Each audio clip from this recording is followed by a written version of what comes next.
आप जैसे सभी को मालूम है, आज के सेशन में हम अपने 3 इम्पोर्टेंट प्रोडक्ट्स डिस्कस करने वाले हैं। तो हम शुरुआत करते हैं। Keep your bones, joints and muscles fit and strong with Dhanvantari products and stay healthy.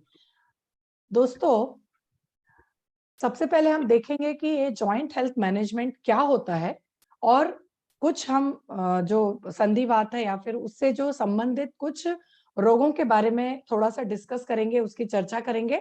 और फिर हमारे जो धन्वंतरी प्रोडक्ट्स हैं वो कैसे हर एक जो भी सिम्टम्स हैं या फिर जो ये बीमारियां हैं उसको दूर करने में कैसे ये महत्वपूर्ण योगदान देती हैं, उसको हम धीरे धीरे डिस्कस करते जाएंगे। तो सबसे पहले देखते हैं कि ये जॉइंट क्या होता है और संधि क्या होती है। मतलब कहीं पे भी दो या उससे ज्यादा जो हड्डियां हैं वो जुड़ती हैं, उस हिस्से को हम जॉइंट बोलते हैं। जॉइंट एक्चुअली दो तरह के हो सकते हैं। एक होता है जो कि बिल्कुल भी हिलता नहीं है, मतलब जो हमारी खोपड़ी है या फिर जो स्कल है, जो कि इमूवेबल है, जो स्थिर है। और दूसरे तरह का जॉइंट होता है मूवेबल जॉइंट, जैसे कि घुटने हो गए, हिप्स हो गए, शोल्डर्स, कंधे या फिर हमारी उंगलियां हो गई। तो ये जो है ये हमारे मूवेबल जॉइंट्स होते हैं। इसके अलावा जॉइंट्स में एक बहुत ही इंपॉर्टेंट पार्ट होता है, उसको बोलते हैं कार्टिलेज। कार्टिलेज जो होता है हमारे हड्डियों के साथ जुड़ा रहता है, एकदम जो एंड में जो पोर्शन होता है, जो कि हमारे हड्डियों को मूवमेंट के लिए सहायता देता है। और जब हड्डियां एक के ऊपर एक होती हैं, उनको क्या बोलते हैं? Glide over one another. उसको भी जब ये रगड़ खा सकती है हमारी हड्डियां, जब ये जॉइंट मूव होते हैं, तब क्या हो सकता है? हमारे घुटने के जॉइंट या फिर एड़ियों के जॉइंट जब एक दूसरे से रगड़ खाते हैं, तो उन रबिंग अगेंस्ट ईच अदर, उनको बचाने के लिए कार्टिलेज एक बहुत बहुत इंपॉर्टेंट रोल प्ले करते हैं। तो कार्टिलेज को भी हम थोड़ा और डिस्कस करेंगे। और अपनी हड्डियों को, अपने जॉइंट्स को मजबूत बनाने के लिए आप क्या क्या करते हैं? आप दौड़ते हैं, जंप करते हैं, वॉक करते हैं, कुछ स्पोर्ट्स खेलते हैं। तो इस तरह की चीजें हमें हेल्दी बनाती हैं। लेकिन हेल्दी बोन्स बनाने के लिए हमें क्या करना है? एक फिजिकल एक्टिविटी करनी है, बैलेंस डाइट लेनी है, इंजुरीज को अवॉइड करना है और बहुत अच्छी नींद लेनी है, जो कि अपनी हड्डियों को मजबूत रखेंगी, हेल्दी रखेंगी। तो stronger bones, stronger body. Be strong at any age. तो क्या क्या कर सकते हैं? To get strong, age gracefully, live pain free, move with confidence and participate in activities. इन सब चीजों को करने के लिए हमें अपने कौन कौन से पार्ट्स को की तरफ ध्यान देना है? सबसे पहला उसमें आता है कार्टिलेज। कार्टिलेज क्या है? यह है एक बहुत ही मजबूत लेकिन फ्लेक्सिबल कनेक्टिव टिश्यू होता है, जो कि हमारे बोन्स के एंड में रहता है। जैसे अपनी घुटनों के जो ये आप यहाँ पे चित्र में देख सकते हो, ये जो पिंक कलर का जो दिखाया गया है वो एक कनेक्टिव टिश्यू होता है, जो कि हमारे बोन्स को जोड़ने का काम करता है और अपने बोन्स और जॉइंट्स को वो प्रोटेक्ट करता है। यह एक शॉक एब्जॉर्बर की तरह काम करता है। मतलब जैसे ही मान लो कोई शॉक लगता है, शॉक इन द सेंस कोई इंजुरी होती है या फिर कोई दुर्घटना होती है, तो वह एब्जॉर्ब कर सकता है। और कार्टिलेज जो है हमारे बोन्स के फ्रिक्शन को कम करके उनमें रगड़ खाने से को बचाने के लिए ये बहुत बहुत जरूरी होते हैं। और ये एक बहुत ही स्पेशलाइज्ड सेल से बने होते हैं, जिनको बोला जाता है कॉन्ड्रोसाइट्स। तो कार्टिलेज जो है बहुत ही इंपॉर्टेंट होते हैं हमारी बोन्स को प्रोटेक्शन करने के लिए। अब हमें बहुत सारे तरह के पेन हो सकते हैं। कौन कौन से तरह के पेन पॉसिबल हैं? मसल में पेन होता है, बोन्स में पेन होता है और जॉइंट्स में पेन हो सकता है। तो सबसे पहला जो टाइप ऑफ पेन है वह है बोन पेन। बोन पेन हो सकता है बोन के फ्रैक्चर से या फिर दूसरी कोई भी मस्कुलो स्केलेटल इंजुरीज। आप ये एक चीज ध्यान रखिए, हमारा जो स्केलेटल सिस्टम है, मतलब जो बोन्स हैं, वो मसल से ही जुड़े हुए हैं। तो जब कभी बोन्स में इंजुरी आती है तो वहां की जो मसल्स हैं वो भी इंजोर होती हैं। तो नॉर्मल तौर पे देखा गया है कि मस्कुलोस्केलेटल इंजुरी बोन्स को पेन दे सकती है। इसके अलावा यदि ट्यूमर होता है बोन्स में, तो वह भी बोन का पेन का कारण बनता है। दूसरा जो है वो है जॉइंट पेन। जॉइंट पेन जो है यह स्टिफनेस या फिर स्टिफनेस मतलब एक तरह पे अकड़ जाना या फिर जकड़ जाते हैं, हमारे जो जॉइंट्स हैं वो जकड़ जाते हैं। और वहां पे सूजन आ सकती है, वह हमें जॉइंट पेन का कारण बनते हैं। नॉर्मली क्या होता है कि यदि ये जॉइंट पेन बढ़ते गए, हमने उसकी तरफ ध्यान नहीं दिया, तो यह पॉसिबिलिटी हो सकती है कि हमारी एक्टिविटीज को ये और बिगाड़ सकते हैं। तीसरे टाइप का पेन होता है मसल पेन। मसल पेन है जो कि मसल स्पाज्म, मतलब जो मसल्स में ऐंठन आ जाती है, जकड़ जाते हैं या फिर क्रैम्प आ जाते हैं, उसके कारण कुछ इंजुरीज हो जाती हैं जो कि मसल पेन का कारण बनती हैं। और चौथे टाइप का पेन होता है टेंडन या फिर लिगामेंट पेन। टेंडन क्या होते हैं या फिर लिगामेंट क्या होते हैं? जो कुछ टिश्यूज हैं या फिर एक जो फाइबर्स हम बोल सकते हैं, ये टिश्यूज हमारे मसल्स और हड्डियों को जोड़ने का काम करते हैं, एक दूसरे से कनेक्टिंग टिश्यू के तौर पे ये काम करते हैं। तो इन लिगामेंट्स में भी यदि कुछ पेन आता है, कुछ स्ट्रेन आता है, नॉर्मल तौर पे देखा गया है कि बहुत जोर से यदि हाथ खिंच जाए या फिर हाथ पीछे चला जाता है कभी कभी बहुत जोर से, तो मसल्स हमारी इंजोर हो जाती हैं, स्प्रेन आ जाता है, और उसके कारण से यह टेंडन और लिगामेंट कई बार टूट भी जाते हैं। मतलब बहुत जोर से यदि आपने ब्रेक लगाया, तो जरूरी नहीं है कि आपके घुटनों में ही दर्द होगा, कुछ लिगामेंट्स भी टूट सकते हैं, कुछ टेंडन्स भी टूट सकते हैं, जिनके कारण यह पेन उत्पन्न हो सकता है। तो ये 4 तरह के पेन रहते हैं जिनकी हमें बहुत ज्यादा केयर लेनी है।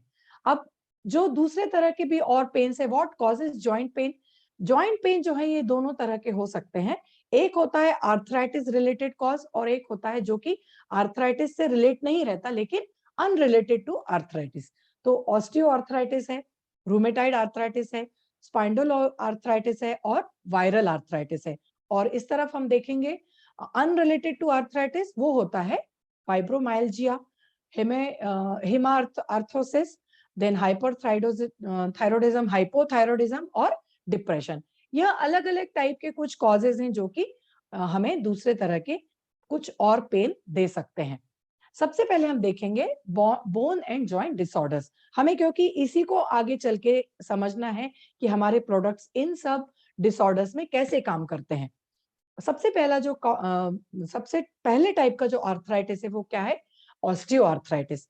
ऑस्टियो आर्थराइटिस क्या है? ओवर टाइम व्हेन कार्टिलेज जो है हमारा, जब कार्टिलेज जो है जो कि कुशन के तौर पे काम कर रहा है, कुशन होते हैं मतलब यदि बोन के बीच में, दोनों तरफ के बोन के बीच में कुशनिंग का काम करते हैं और उनको प्रोटेक्ट करने का काम करते हैं। तो जब कार्टिलेज में वियर एंड टियर, मतलब उसमें तोड़फोड़ होने लगती है, जब वहां पे घिसाई शुरू हो जाती है, जैसे आप इस तरफ देख रहे हो इस पिक्चर में, यह एक हेल्दी कार्टिलेज है, या आप देख सकते हो यहाँ पे मजबूत है। और आप दूसरी जो पिक्चर देख रहे हो उसमें क्या है? कार्टिलेज की तोड़फोड़ शुरू हो गई है, जहां से हमें बोन्स भी दिखने लगी है और यहाँ पे कार्टिलेज को इंजुरी आ गई है। तो तब क्या होता है, हम यहाँ पे जॉइंट्स बहुत पेनफुल हो जाते हैं और स्टिफ हो जाते हैं। यह इस कंडीशन को बोलते हैं ऑस्टियो आर्थराइटिस, और नॉर्मल तौर पे यह धीरे धीरे होता है, मतलब स्लोली, और नॉर्मल तौर पे मिडिल एज मतलब अप्रोक्सीमेटली 50 साल की उम्र, 45 से 50 साल की उम्र में ऑस्टियो आर्थराइटिस होने की संभावना हो सकती है। दूसरा होता है रूमेटाइड आर्थराइटिस, मतलब यह एक दूसरे तरह की बीमारी है जो कि यह भी धीरे धीरे होती है, लेकिन यह जॉइंट्स में होती है और इसमें जॉइंट्स जो है वो डिफॉर्म्ड हो जाते हैं, मतलब अपना आकार खो देते हैं। यह होता है नॉर्मल तौर पे यह उंगलियों में और कलाई में ज्यादा तौर पे देखा गया है। तो जैसे आप समझ गए हो कि इसमें कार्टिलेज का नुकसान नहीं होता, लेकिन हड्डियां जो हैं अपना आकार खोने लगती हैं। नॉर्मली यह एक, इसके बाद आ जाता है गाउट। गाउट होता है एक बहुत ही पेनफुल कंडीशन होती है जिसमें कुछ क्रिस्टल्स होते हैं अपने बॉडी में।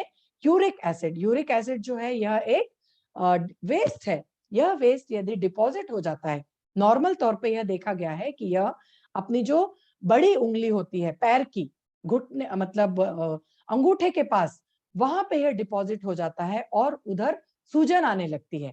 इसको बोलते हैं गाउट। तो यह नॉर्मल तौर पे देखा गया है कि बड़ी टो जो होती है वहां पे ये पाया जाता है। फिर उसके बाद आ जाता है बर्साइटिस। बर्साइटिस भी जो है ये जॉइंट्स में, हमारी जो हड्डियां हैं वहां पे एक पार्ट होता है, वहां पे नॉर्मल तौर पे हिप में, नी घुटने में और कोहनी में और हमारे कंधों में यह ज्यादा इसका यदि इस्तेमाल ज्यादा हुआ, जैसे आप यहाँ पे देख रहे हो लाल कलर का एक सूजन आ जाती है उस पार्ट में, उसको बोलते हैं बर्साइटिस। फिर आ जाता है टेंडिनाइटिस। टेंडिनाइटिस भी क्या है? टेंडन्स, जो कि क्या काम करते हैं? टेंडन्स जो है हमारी मसल्स और बोन्स को जोड़ने में सहायक होते हैं। तो जब टेंडन्स में स्वेलिंग आती है, फ्लेक्सिबिलिटी बढ़ जाती है, कांटेक्ट और बोन मसल्स की फ्लेक्सिबिलिटी में कम हो जाती है, उसको वहां पे सूजन आ जाती है। तो नॉर्मल तौर पे यह कहाँ देखा गया है? शोल्डर में, कोहनी में और हील में, क्योंकि वो जो तीन हमारी हड्डियां हैं उनका सबसे ज्यादा इस्तेमाल होता है, वहां की मसल्स का सबसे ज्यादा इस्तेमाल होता है, इसके लिए यह टेंडिनाइटिस की पॉसिबिलिटी होती है। फिर होता है वायरल इन्फेक्शन। वायरल इन्फेक्शन में क्या देखते हैं हम? रैश हो जाता है, फीवर हो जाता है, जो कि हमारी जॉइंट के मूवमेंट को बहुत पेनफुल बनाते हैं। फिर आ जाता है सबसे लास्ट में इंजुरीज, जो कि ब्रोकन बोन्स या फिर स्प्रेन के कारण होती हैं, कई बार फ्रैक्चर हो सकते हैं। यह इंजुरीज जो है हमारे बोन्स को बहुत ज्यादा दर्द बनाती हैं। अब कुछ जो फैक्ट्स हैं आर्थराइटिस के बारे में, ये हम थोड़ा सा देखेंगे। तो आर्थराइटिस जैसे मैंने बताया, यह क्या है? डीजनरेशन है, मतलब सेल्स का जो सेल वियर एंड टियर, मतलब तोड़ फोड़ होना। जब कार्टिलेज में घिसपिस होने लगती है, तोड़ फोड़ होने लगता है, तब यह बोला जाता है उसको आर्थराइटिस। तो अराउंड 14% इंडियन पॉपुलेशन यह हर साल ऑर्थोपेडिक डॉक्टर के पास जाते हैं अपने जॉइंट डिसीज दिखाने के लिए। तो 14% इंडिया की जो पॉपुलेशन है वह आर्थराइटिस से पीड़ित है, और यह इस डायबिटीज, एड्स और कैंसर से ज्यादा भयानक बीमारी हम बोल सकते हैं। आर्थराइटिस जो है बहुत कॉमन टाइप का, ऑस्टियोआर्थराइटिस जो है वह बहुत कॉमन टाइप का आर्थराइटिस बोला गया है। और आर्थराइटिस है जो कि 15 मिलियन एडल्ट, मतलब ये वर्ल्ड वाइड 15 मिलियन एडल्ट को ये अफेक्ट करता है। इसमें सबसे ज्यादा इंडियन पॉपुलेशन कितना कंट्रीब्यूट कर रही है? 22 से 39% शेयर जो है ग्लोबली इंडिया से जा रहा है। और इंडिया की जो वुमेन है, मतलब महिलाएं, ज्यादा पॉसिबिलिटी होती है इनमें आर्थराइटिस होने की। लगभग 50 साल की उम्र में महिलाओं को ये होता है और 60 साल की उम्र में ये पुरुषों को होता है। लेकिन यह हर एज के ग्रुप में आर्थराइटिस अफेक्ट कर सकता है। यह आगे जाके यदि आर्थराइटिस ठीक नहीं हुआ तो हमारी लाइफस्टाइल डिजीज बन सकता है, जो कि हायर रिस्क हो जाएगा। इसमें ओबेसिटी आ सकती है, क्योंकि आर्थराइटिस होने के बाद या फिर ऑस्टियोआर्थराइटिस होने के बाद मूवमेंट कम हो जाता है, मोबिलिटी कम हो जाती है, जिसके कारण क्या हो गया? घूमना फिरना बंद हो गया। घूमने फिरने बढ़ने के कारण इंसान एक ही जगह पे बैठ जाता है। फिर क्या होता है? वजन बढ़ता है, वजन बढ़ने से ब्लड प्रेशर बढ़ता है, और फिर कुछ हार्ट डिसीज जैसी बीमारियां हो सकती हैं। इसके अलावा एक और जो फैक्ट है वो क्या है? इंडिया में जितनी भी फिजिकल डिसेबिलिटी हैं, मतलब जो अपंग लोग हैं या फिर जो अपाहिज लोग हैं जिसको हम बोल सकते हैं, चौथा सबसे ज्यादा कारण होता है, fourth most common cause of disability in India, वो क्या है? ऑस्टियोआर्थराइटिस। और इसके साथ इसका कोई क्योर नहीं है। इसका क्योर क्यों नहीं है? क्योंकि कार्टिलेजेस में वियर टियर हुआ है, कार्टिलेज में तोड़फोड़ हुई है। तो हमें क्या करना है कि इसको treatment, medicine, exercise, dietary control के ही और जो लाइफस्टाइल चेंजेस हैं उसके साथ ही इसको हम क्योर कर सकते हैं या फिर प्रिवेंट कर सकते हैं। Who is at risk of osteoarthritis? Women सबसे ज्यादा रिस्क पे होती हैं, जिसका वेट ज्यादा होता है या फिर ओवरवेट होता है, ओबेसिटी होती है, वह अपने इसके लिए रिस्पॉन्सिबल हैं। फिर जिनको इंजुरी रहती है या फिर कभी सर्जरी हुई हो,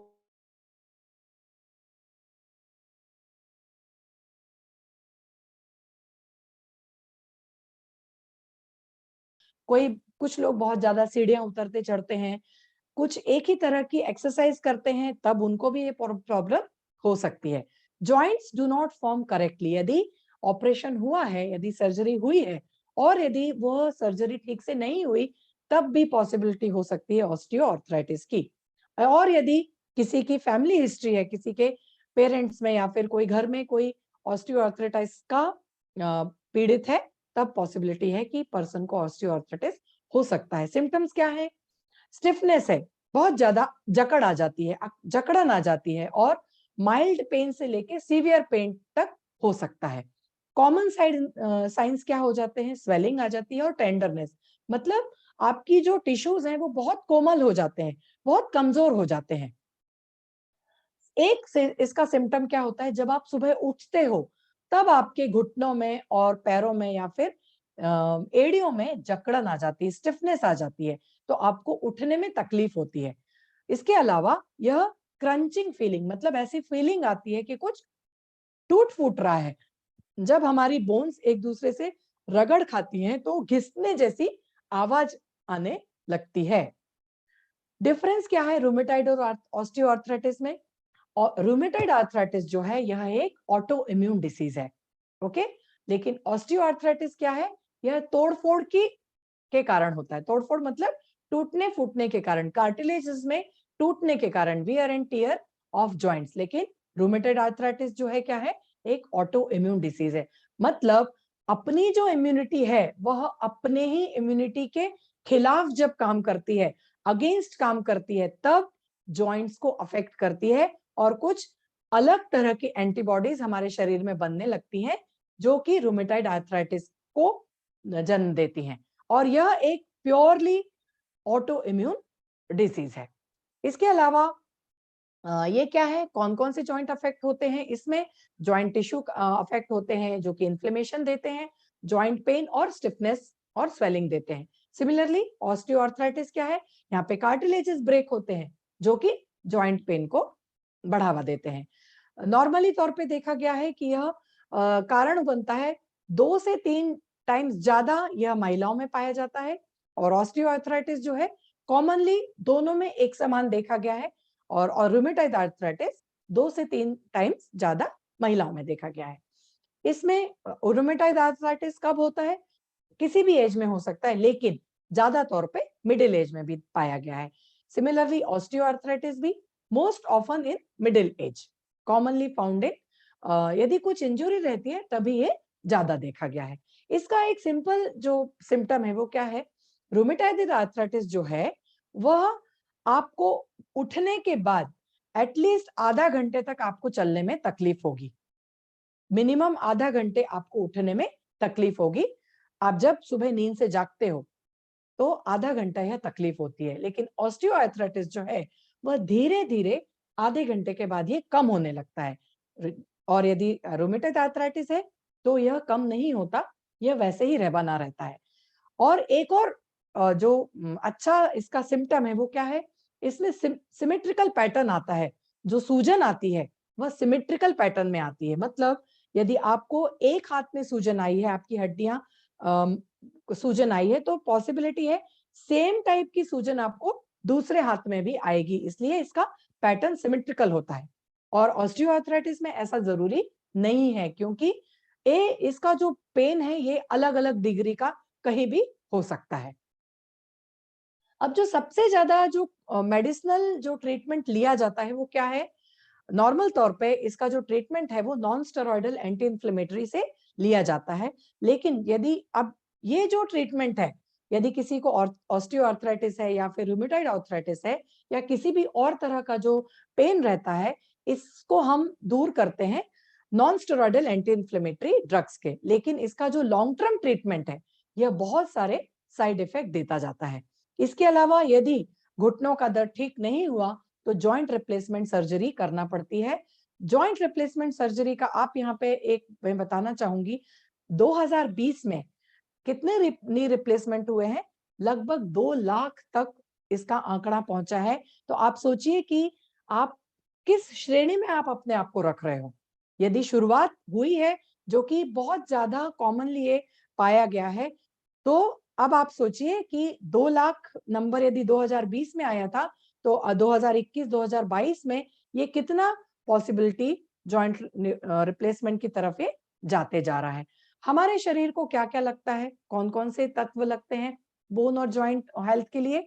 ओमेगा 3 फैटी एसिड लगता है, कैल्शियम लगता है, vitamin D, vitamin C, anthocyanin और पॉलीफिनॉल्स हमारे पूरे बोन एंड जॉइंट हेल्थ को ये लगते हैं। अब हम देखते हैं कि हमारी जो ऑर्थोरिच कैप्सूल है यह किस तरह से सहायक है हमें इन सब बीमारियों से या फिर किसी भी तरह के लक्षण से बचाने के लिए। सबसे पहला प्रोडक्ट है हमारा ऑर्थोरिच कैप्सूल, जो कि 14 मेडिसिनल प्लांट्स, एक नहीं दो नहीं, 14 मेडिसिनल प्लांट्स से बनाया गया है, को के सारे एक्सट्रैक्ट लिए गए हैं, जो कि मसल्स, बोन्स और जॉइंट्स को हेल्दी रखने में सहायक हैं। कॉम्पोजिशन इसका हम देखेंगे, एक एक करके देखते जाएंगे। सबसे पहला जो है इसका इंग्रेडिएंट है वो है योगराज गुग्गुल, त्रिफला गुग्गुल, सिंगनाथ गुग्गुल और गुग्गुल एक्सुडेट। गुग्गुल क्या होता है एक्चुअली? यह कुछ आपने पेड़ देखे होंगे जिनसे कुछ तरल पदार्थ बाहर निकलता है, छालों में से तरल पदार्थ बाहर निकलता रहता है, गोंद की तरह ये रहता है, चिपचिपा। उसको कलेक्ट करके, उसको बारीक करके उसका पाउडर बनाया जाता है और उसको हम 4 तरह का यह गुग्गुल इसमें लिया गया है, जो कि बहुत ही इंपॉर्टेंट रहता है हमारी मसल्स के मूवमेंट्स को कंफर्टेबल और जॉइंट्स के मूवमेंट्स को कंफर्टेबल बनाने के लिए, जो कि पेन से हमें पूरी तरह से निजात दिलाता है। दूसरा इंग्रेडिएंट है सलाकी एक्सुडेट एक्सट्रैक्ट। यह भी एक एक्सुडेट है, मतलब तरल पदार्थ है जो कि पेड़ की छालों से कलेक्ट किया जाता है, जो कि osteoarthritis, rheumatoid arthritis, joint pain की स्वेलिंग और जो हमारी जो तरल पदार्थ से भरे हुए कुछ थैलियां होती है, पैड्स होते हैं, उनके पेन को भी कम करने में ये सहायक होता है। बर्सराइटिस और टेंडन्स, जितने भी तरह के हमने लक्षण देखे या फिर बीमारियां देखी, उन सब में यह जो सलाकी एक्सुडेट है वो जितने भी टाइप के पेन होते हैं उनको कम करने में ये सहायक है। उसके बाद आ जाता है लहसुना बल्ब। जो लहसुन होता है उसमें विटामिन होता है और एक एलिन नाम का सब्सटेंस होता है, वह हमें फ्रैक्चर्स और को दूर से जो और जो बोन्स का स्ट्रेंथन है उसको कम करने में, मतलब उसको बढ़ाने में सहायक है और बोन मास को रीजनरेट करने में ये सहायक होता है। हरडे फ्रूट एक्सट्रैक्ट, बेहड़ा फ्रूट एक्सट्रैक्ट और अमला, ये जो त्रिफला है उनसे भी हमने इसमें मदद ली है। वो क्या करता है? आर्थराइटिस के जो सिम्टम्स हैं, जॉइंट और बोन के जो सिम्टम्स हैं, और हमारे शरीर का जो यूरिक एसिड है, जो एक्सेसिव अमाउंट में कहाँ जाके जमता है? हमारे पैर के निचले हिस्से में, मतलब जो बड़ी उंगली है, अंगूठा है, उधर जाके ये डिपॉजिट होता है, तो उसको पूरी तरह से ये फ्लश आउट करने में सहायता देता है। फिर 5वां फ्रूट है पिपाली, जो कि दर्द कम करता है, एक एंटी ट्यूमर और एंटी इंफ्लेमेटरी के तौर में ये सहायक होता है। देवदारू हार्टवुड एक्सट्रैक्ट स्वेलिंग को कम कर रहा है और एंटी इंफ्लेमेटरी है। एरेंडा रूट एक्सट्रैक्ट वात व्याधि, मतलब जो वात है जिसके कारण हम जो संधिवात बोलते हैं, बोन मैनेजमेंट को सहायता देता है। रूमेटाइड आर्थराइटिस में जो स्वेलिंग हो गई है, एडिमा है, उनको कम करने में सहायक होता है। सुंठी राइजोम, जो कि लिकोरिस है, उसको एंटी आर्थराइटिस है, एंटी इंफ्लेमेटरी है और जॉइंट पेन को कम करने में सहायता होता है। पुनर्नवा होल प्लांट, पुनर्नवा का पूरा जो प्लांट है वो हमारी एंटायर बॉडी को रिजुविनेट करता है, हमारी बोन्स की जो और जो जॉइंट पेन है उनको कम कर रहा है और रूमेटॉइड आर्थराइटिस में बहुत बहुत सहायता देता है। रसना लीफ एक्सट्रैक्ट, रसना का जो ऑयल है उसको कलेक्ट किया जाता है और उसको कैप्सूल में डाला है, उसको बोन और जॉइंट पेन को कम करने में मददगार होता है। 11वां जो प्लांट है ये भी बहुत इंपॉर्टेंट है, गोक्षरू फ्रूट एक्सट्रैक्ट। जो गोखरू होता है या फिर गोक्षरू जिसको बोलते हैं, इसमें क्या है? इसमें कैल्शियम है, आयरन है, प्रोटीन है, जो कि हमारी हड्डियों को मजबूत बनाते हैं, मसल की स्ट्रेंथ को मजबूत बनाते हैं और बॉडी कंपोजिशन उसको भी मजबूत बनाते हैं। अल्टरनेटिव स्टेरॉइड है।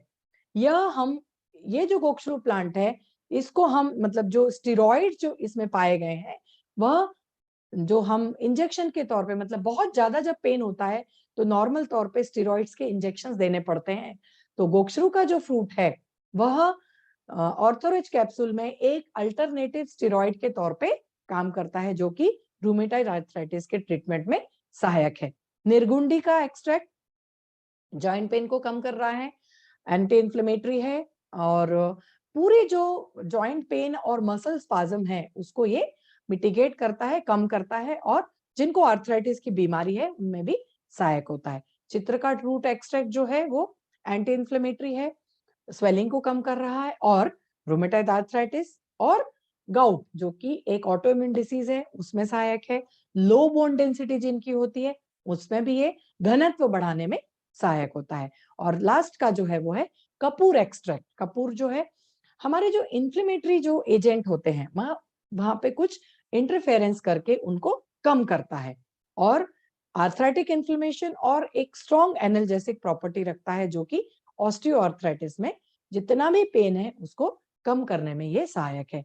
सो 1 से 2 कैप्सूल 3 दिन में 3 बार लेना है, एक ग्लास के साथ एक ग्लास पानी के साथ खाना खाने के बाद।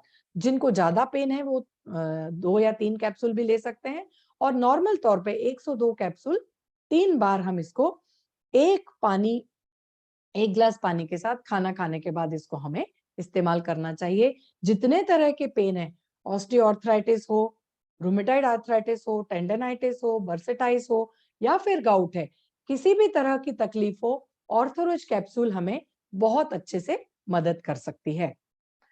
बेनिफिट्स क्या क्या है? Effective and safe Ayurvedic remedy for joint pains. Effective और सेफ है, इसमें कोई भी साइड इफेक्ट्स नहीं है, वेरी वेरी इफेक्टिव है, साइड इफेक्ट्स नहीं है। उसके कारण इसको क्रॉनिक यदि मतलब किसी को बहुत सालों से यदि यह दर्द है, आर्थराइटिस है, तो हम इसको लंबे समय तक भी ऑर्थोरोज कैप्सूल दी जा सकती है क्योंकि ये सेफ है। यह मस्कुलर पाजम और जो मॉर्निंग स्टिफनेस है वो कम करती है, reduce oedema and joint pain, swelling कम करती है, जॉइंट पेन को इफेक्टिवली कम करती है। जॉइंट पेन जो जॉइंट की मोबिलिटी है क्योंकि कार्टिलेजेस को ये कुशनिंग दे रही है, उनको भी मोबिलिटी बढ़ाने का काम करती है। एंटी इंफ्लेमेटरी और पेन रिलीविंग क्वालिटीज है। तो इस तरह से पूरे शरीर की जितने भी जॉइंट्स हैं, बोन्स हैं, शोल्डर हो, बैक हो, हिप, नी, फुट, एंकल, सब तरह की जितनी भी बोन्स, जॉइंट्स, मसल्स और टेंडन्स, लिगामेंट्स हैं, पूरी तरह से ओवरऑल हमारे शरीर में सारा जो हमारा मस्कुलोस्केलेटल सिस्टम है उसको ये सुचारू रूप से चलाने में बहुत बहुत सहायक है। इसके बाद आ जाता है हमारा दूसरा प्रोडक्ट, वो है आर्थोरिच प्लस टैबलेट्स। आर्थोरिच प्लस टैबलेट्स ये हम रोजमर्रा के तौर पे ले सकते हैं। हम एक एक करके देखेंगे कि ये क्यों जरूरी है। इसके जो कंटेंट है आप प्लीज इसको ध्यान से देखिए।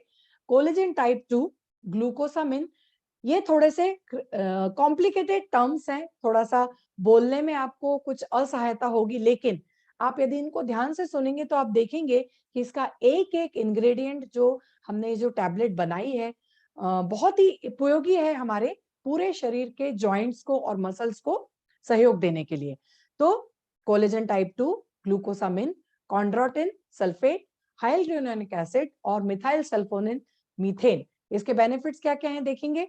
यह हमारी जो जॉइंट फ्लूइड है हमारे शरीर में, मतलब जो जॉइंट्स में एक तरल पदार्थ होता है, ऑयली सब्सटेंस होता है, वह उसकी डेंसिटी को नॉर्मलाइज करता है और फ्रिक्शन को ठीक रखता है, कार्टिलेज का रीजनरेट करता है और जो जॉइंट फ्लूइड की विस्कोसिटी है, मतलब उसकी जो घनत्व है, उसको बराबर से सही रखता है, रिजुविनेशन करता है। This is a rejuvenation of joints. मतलब क्या है कि यदि आपका जो जॉइंट फ्लूइड है जो यदि कम हो गया है, उसको प्रॉपर उसी मात्रा में रखने का काम करता है और हमारे कार्टिलेज को रीजनरेट करता है। यदि वो तोड़फोड़ हो गई है कार्टिलेजेस में तो उसको बराबर से करने का काम करता है। मतलब रियल रिजुविनेशन है और रिवर्सल ऑफ जॉइंट हेल्थ। मतलब कहीं तोड़फोड़ हो भी गई है तो आर्थोरिच प्लस टैबलेट के कंजम्पशन से हम अपनी जॉइंट हेल्थ को वापस ला सकेंगे। इसके अलावा यह एक बेस्ट एंटीऑक्सीडेंट है, पूरे जॉइंट्स को न्यूट्रिशन देता है और हेल्दी और डिजीज कंडीशन से बचाने में सहायक है। Excellent for maintenance, repair and prolongation of joint health.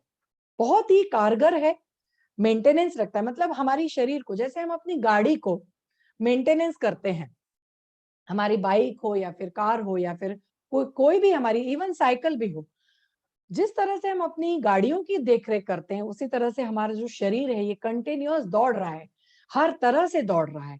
तो हमारे शरीर की जॉइंट्स हैं, हमारे शरीर की मसल्स हैं, उनको भी क्या करना है, मेंटेन रखना है। यदि हमें लंबी अवधि तक दौड़ना है तो हमारे शरीर की मेंटेनेंस जरूरत है, रिपेयर जरूरत है। तो इस ऑर्थोरिच प्लस टैबलेट जो है यह मेंटेन रखेगी, रिपेयर करेगी और हमारी जॉइंट की हेल्थ को प्रोलॉन्ग करेगी। यह स्टेटमेंट आप ध्यान रखिए और हम आगे देखेंगे कि कैसे यह मेंटेन करने वाली है, रिपेयर करने वाली है और प्रोलॉन्ग करने वाली है हमारी जॉइंट हेल्थ को। इसका डोज क्या है? 1 से 2 टैबलेट हर इंसान यह ले सकता है। मतलब 40 की उम्र के बाद यदि आप चाहेंगे कि अपनी जॉइंट हेल्थ अच्छी रहे तो हम इसको ले सकते हैं। यह गर्म पानी के साथ 1 से 2 टैबलेट खाना खाने के पहले इसको लेना है। अब हम एक-एक करके इसके जो इंग्रेडिएंट है उनको देखेंगे थोड़ा-थोड़ा। सबसे पहला जो इंग्रेडिएंट है वो है ग्लूकोसामिन। अब ग्लूकोसामिन क्या है? यह नेचुरली हमारे शरीर में पाया जाता है। कहाँ पाया जाता है? स्पॉन्ज लाइक कंपाउंड है। आप देखिए यह स्पॉन्ज है, अपने आप में ये स्पॉन्ज का काम कर रहा है जो कि हमारे जॉइंट्स को कुशनिंग, फ्लेक्सिबिलिटी और इंटीग्रिटी मतलब एक साथ रखने के लिए फ्लेक्सिबल बना रहा है। यह एक अमाइनोसैकेराइड है जो कि एक एंजाइम के तौर पे काम करता है जो कि बहुत ज्यादा इंपॉर्टेंट है कुछ पेप्टाइड्स और लिपिड्स का निर्माण करने के लिए। मोस्ट कॉमनली यह कहाँ पाया जाता है? कार्टिलेज में। कार्टिलेज कहाँ रहता है? जॉइंट्स के पास, जो कि हमारे जॉइंट्स को बचाता है, प्रोटेक्ट करता है। तो यह सबसे ज्यादा ग्लूकोसामिन कार्टिलेज में पाया जाता है और जो कि प्रोटीन और फैट का निर्माण करते हैं, जो कि हमारे कार्टिलेज को यदि वो डैमेज हो गए हैं तो रिपेयर करने में सहायक होते हैं। इसके अलावा जो साइनोवियल फ्लूइड है, मतलब जॉइंट्स में एक फ्लूइड रहता है, तरल पदार्थ रहता है, उसका भी यह एक कंपोनेंट है। टेंडन, लिगामेंट और मसल्स का भी कंपोनेंट है। तो ग्लूकोसामिन हमारे शरीर में नेचुरली पाया जाता है और यदि यह कम हो गया, उम्र के चलते चलते नेचुरली कोई भी कंपोनेंट हमारे शरीर का धीरे धीरे कम होने लगता है, तो ग्लूकोसामिन एक जो हमारी आर्थोरिच प्लस टैबलेट है, एक हेल्थ सप्लीमेंट के तौर पे ग्लूकोसामिन का एक रिपेयरमेंट तौर पे काम करेगा। बेनिफिट्स क्या है? स्ट्रक्चरल कंपोनेंट है जॉइंट टिश्यू का, तो डेफिनेटली हमारे शरीर को ग्लूकोसामिन मिलेगा। आर्थराइटिस को कम करने में सहायक होगा, जॉइंट्स के पेन को कम करेगा और जो कार्टिलेजेस की जो प्रॉब्लम है बहुत मदद करेगा, पेन कम करेगा। और स्पाइनल आर्थराइटिस, नॉर्मल तौर पे कई बार एक ये आर्थराइटिस का एक टाइप है स्पाइनल आर्थराइटिस, उसके भी पेन को कम करके उसके फंक्शनिंग को अच्छे से रखते हैं। दूसरा जो है कोलेजन टाइप 2, यह क्या करता है? यह भी एक तरह का कोहेजन, मतलब सारे जो हमारे शरीर के अंग हैं, मतलब जॉइंट्स के जो अंग, अलग अलग मसल्स हैं, जॉइंट्स हैं, बोन्स हैं, उन सबको इकट्ठा रखने में सहायक है। मतलब उनको अलग अलग बिखरने नहीं देते, इकट्ठा रखते हैं। कोहेजन, इलास्टिसिटी और हमारे स्किन में ये पाया जाता है, कार्टिलेज में पाया जाता है, बोन्स, टेंडन्स, लिगामेंट्स और ब्लड वेसल्स, इतनी सारी जगहों पे ये पाया जाता है। तो इसका काम क्या है? It forms a fibrous network through out the body, मतलब एक नेटवर्क की तरह काम करता है। जैसे आपका कोई लीडर है जो कि आपके पूरे नेटवर्क को एक रखता है, उसी तरह से कोलेजन टाइप 2 हमारे शरीर के सारे हिस्सों को एक रखता है और हमारे पूरे शरीर को एक पीस, मतलब हम बोलते हैं ना, keeping you all in one piece. तो कोलेजन टाइप 2 इस तरह से हमारे लिए जरूरी है। बॉडी प्रोटीन में 30% कोलेजन टाइप 2 पाया जाता है। तो लॉस ऑफ कोलेजन, धीरे धीरे कोलेजन टाइप 2 जब कम होने लगता है तो क्या क्या होता है? रिंकल्स आने लगती हैं, बोन्स ब्रिटल होने लगती हैं और हमारे जो कार्टिलेज है वो डीजनरेट होने लगता है। तो कोलेजन टाइप 2 का इंपॉर्टेंस आप समझ गए। कोहेजन, इलास्टिसिटी और regeneration of skin, cartilage, bones और टेंडन्स और लिगामेंट्स में ये सहायक होता है। तीसरा जो इंग्रेडिएंट है वो क्या है? एमएसएम। ये भी नॉर्मल नेचुरल तौर पे हमारे शरीर में रहता है। यह एक ऑर्गेनिक सल्फर कंटेनिंग कंपाउंड है जो कि हमारे शरीर के इम्यूनिटी को बढ़ाता है, इन्फ्लेमेशन को कम करता है और हेल्दी बॉडी टिश्यू को रिस्टोर करता है। फिर यह सल्फर जो है फोर्थ मोस्ट प्लेंटीफुल मिनरल हमारे शरीर में पाया जाता है, जो कि बहुत सारे इंपॉर्टेंट फंक्शंस को चलाता है। तो सल्फर एक हमारे शरीर का बहुत अभिन्न, मतलब बोल सकते हैं कि यह एक मिनरल है, एक खनिज तत्व है जो कि बहुत जरूरी है। तो एमएसएन जो है, मतलब मिथाइल सल्फोनेट सल्फोनिल मीथेन, यह सल्फर का भी बहुत अच्छा सोर्स हो सकता है। और इसके बाद आ जाता है कॉन्ड्रोइटिन सल्फेट। कॉन्ड्रोइटिन सबसे पहले जो स्लाइड थी कॉन्ड्राइटिस जो सेल्स हैं, कॉन्ड्रोसाइट्स जो सेल्स हैं, वो क्या बनाती हैं?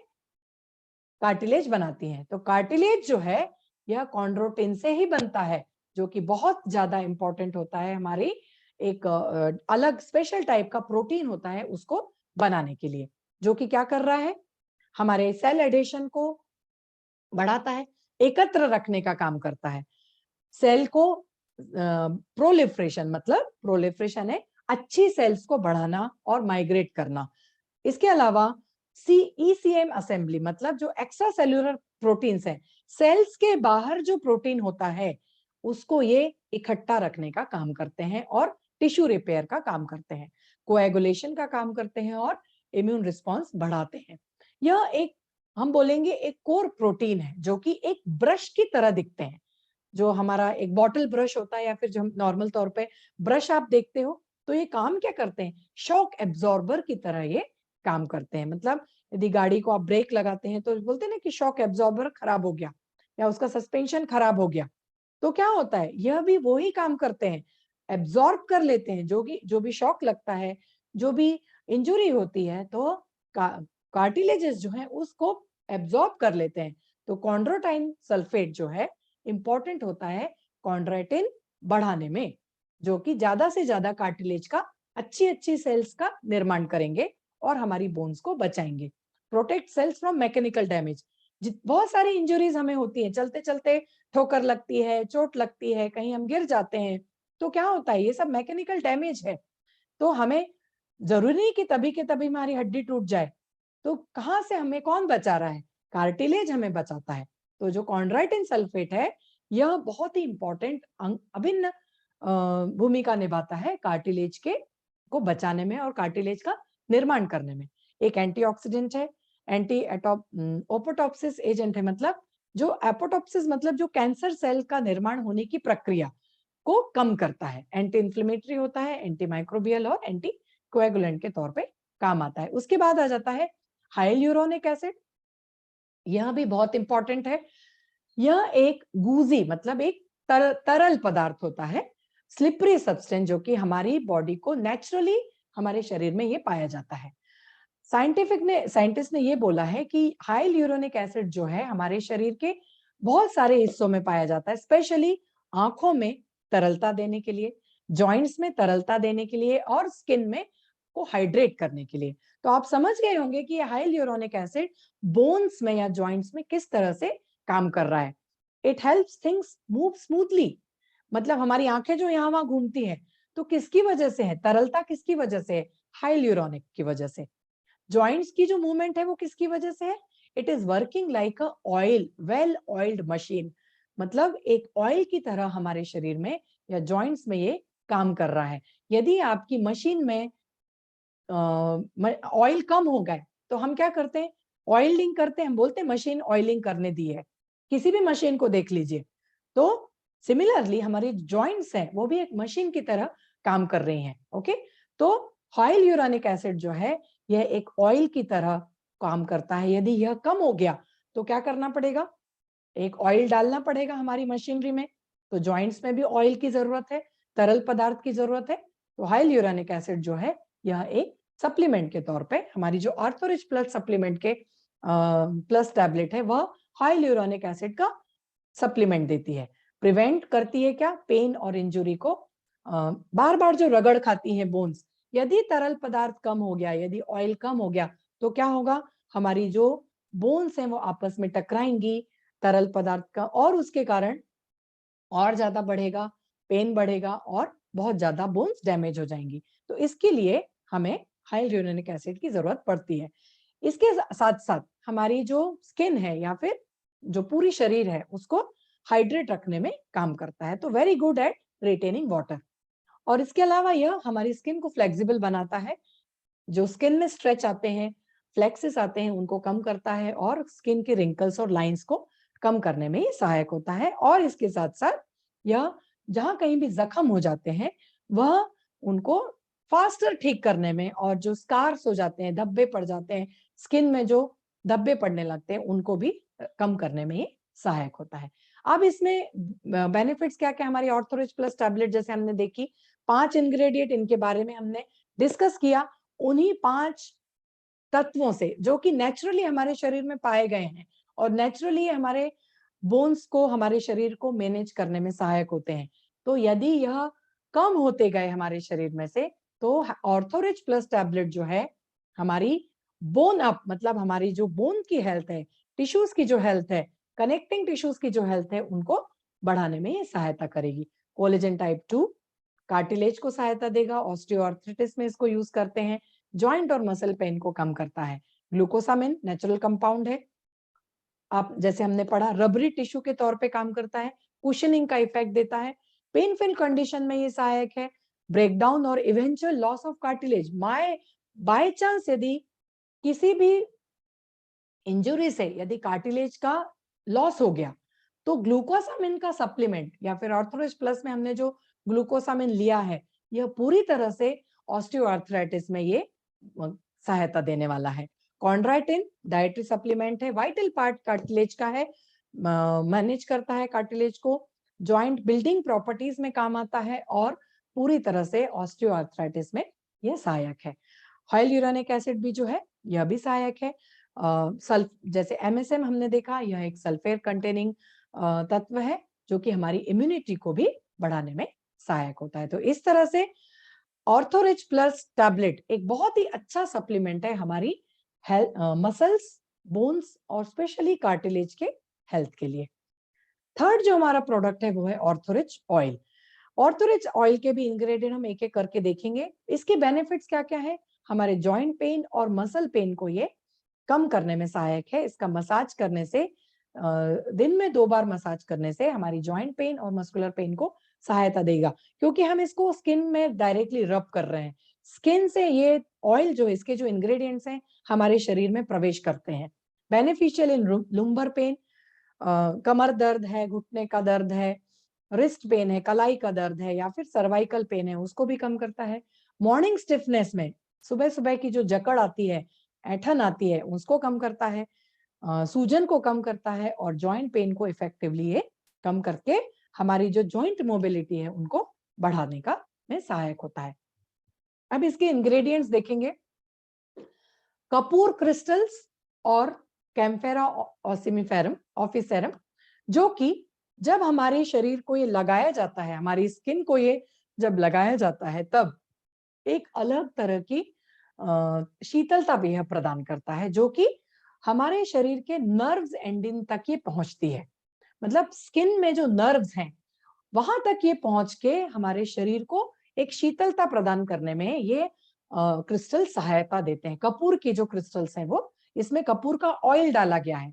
तो एक जब हम इसको मसाज करते हैं तब क्या करते हैं, हमारी जो नर्व एंडिंग है, तंत्रिका तंत्र है स्किन में, उसको वहां तक पहुंच के ये बहुत अच्छी शीतलता प्रदान करते हैं।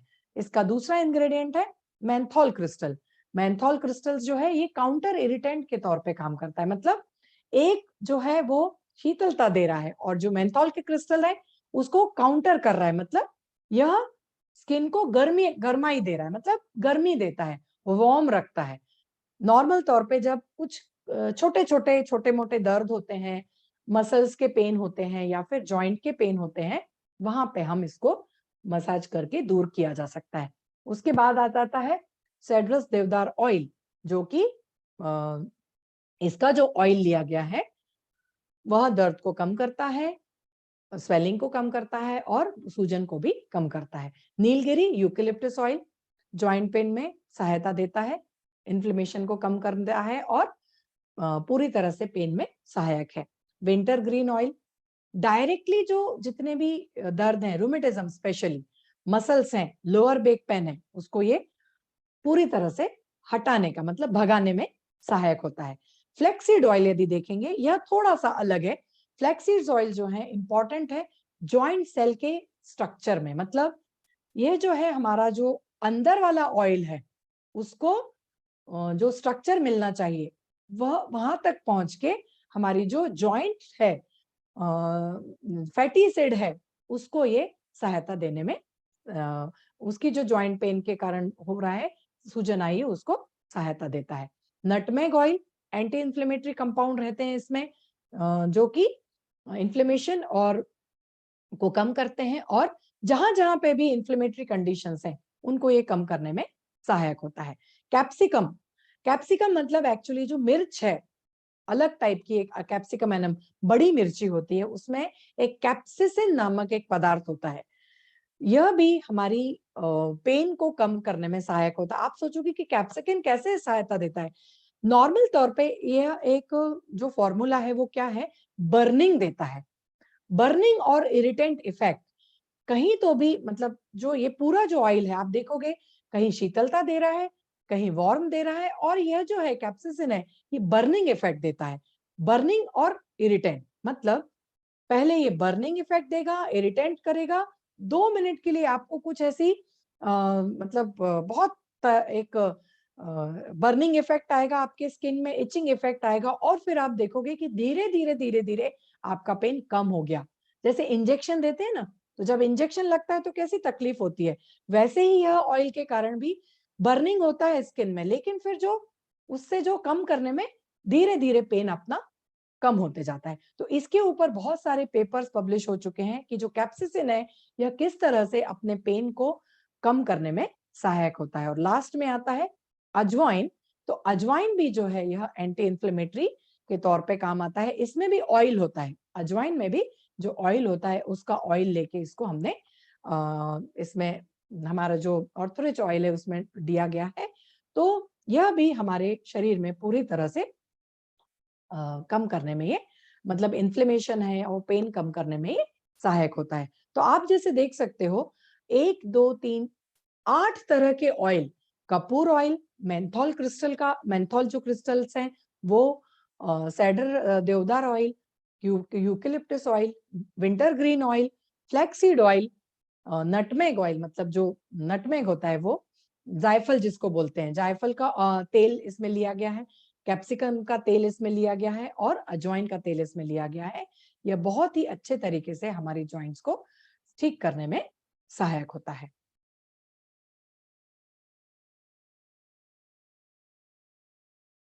तो यह तीनों जो प्रोडक्ट्स हैं आपने देखे, सबसे पहला ऑर्थोरिच कैप्सूल, उसके बाद ऑर्थोरिच प्लस टैबलेट और ऑर्थोरिच ऑयल। तो यह तीनों प्रोडक्ट चाहे कि आपको अच्छे से समझ में आए होंगे। ऑर्थोरिच कैप्सूल ऑस्टियोआर्थराइटिस और रूमेटॉइड आर्थराइटिस और अलग अलग तरह के पेन, ऑर्थोरिच प्लस टैबलेट कंपल्सरी एक हेल्थ मैनेजमेंट के लिए, हमारी बोन हेल्थ मैनेजमेंट के लिए है। यदि कुछ वियर एंड टियर आपका स्टार्ट हो गया है, तोड़फोड़ स्टार्ट हो गई है आपकी बोन्स में, कार्टिलेज में, अंदर के अंदर आपको लगता है कि कुछ कमजोरियां आ गई हैं, तो आर्थोरिच प्लस टैबलेट हम इस्तेमाल करना स्टार्ट कर सकते हैं। सो एवरीवन प्लीज, सभी लोगों से मैं बोलूंगी, keep your bones healthy and strong. Thank you every